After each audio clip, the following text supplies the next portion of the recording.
The open call to Islam shook Makkah. What began as a quiet message, whispered in secret gatherings, was now proclaimed openly by Muhammad sallallahu alaihi wasallam at Mount Safa. The Quraysh chiefs were stunned. How could one man challenge centuries of idol worship, call their gods false, and declare that only Allah deserves worship? For them, this was not only a matter of belief, it was a direct threat to their pride, power, and wealth. The leaders gathered.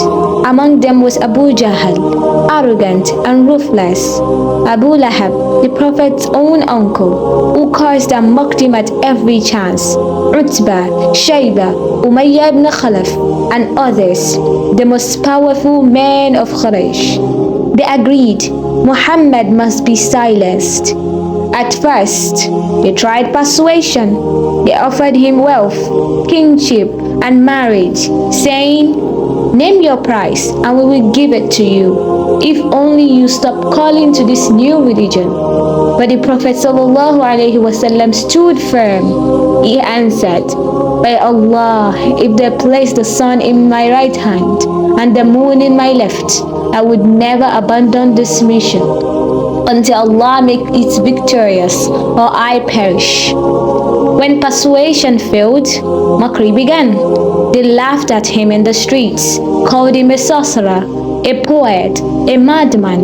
Children were sent to throw stones at him, while rubbish was tossed in his path.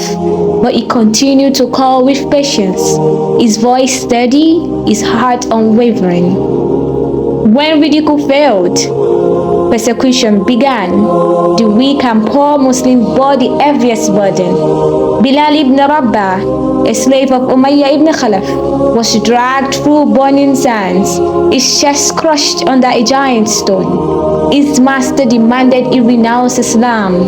Yet, Bilal's lips uttered only one word: Ahadun Ahad, Ahadun Ahad.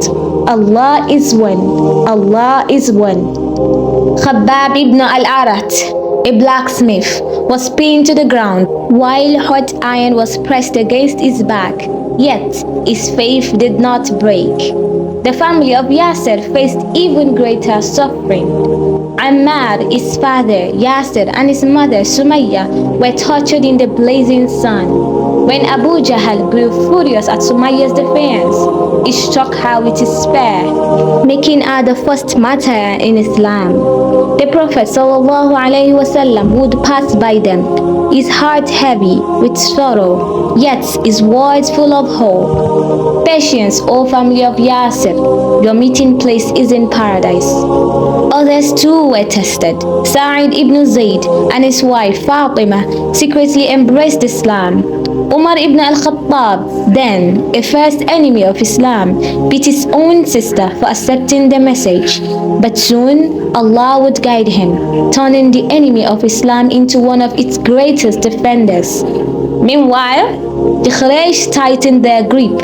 They spread lies about the Prophet, warning travelers not to listen to him. They mocked the Quran, claiming it was nothing but tales of the ancient. Yet, those who listened with an open heart could not deny its beauty and fruits. Through anger, beatings, and humiliation, the Muslims held on. Some were forced to flee, seeking safety in Abyssinia under the just king, Dinegus. But many remained in Mecca, enduring hardship with patience and faith.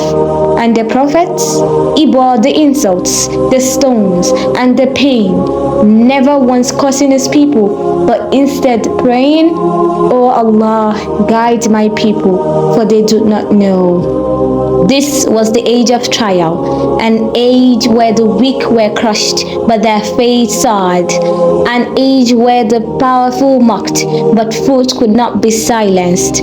The seeds of Islam had been planted, watered with sacrifice and tears, and soon those seeds would grow into a tree that no persecution would ever uproot.